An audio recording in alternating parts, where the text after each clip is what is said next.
Pamilya ang ating kalungan, sila din ang sa ating unang uunawa.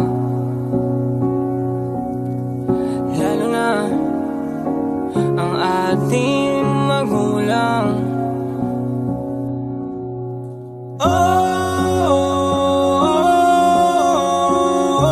Sila ating kalungan,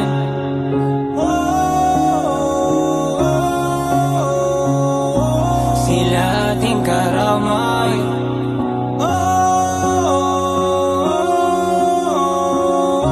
Sila ating tahanan.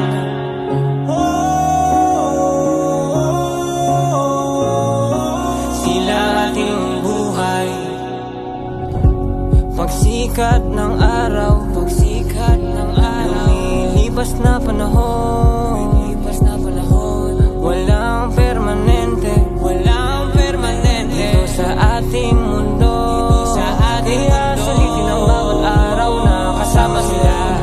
Dadating din yung araw, tatanda sila, at lilipas ang maraming taon na tayo naman ang tatayo sa ating mga paa.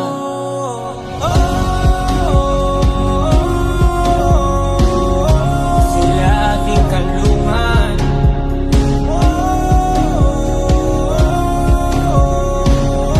sila ating karamay.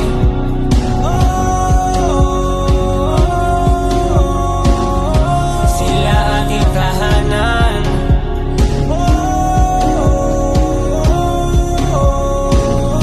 Sila ating buhay. Dahil di habang buhay mahal sila, at walang magulang na gusto kang makita nahihirapan sa mga pagsubok.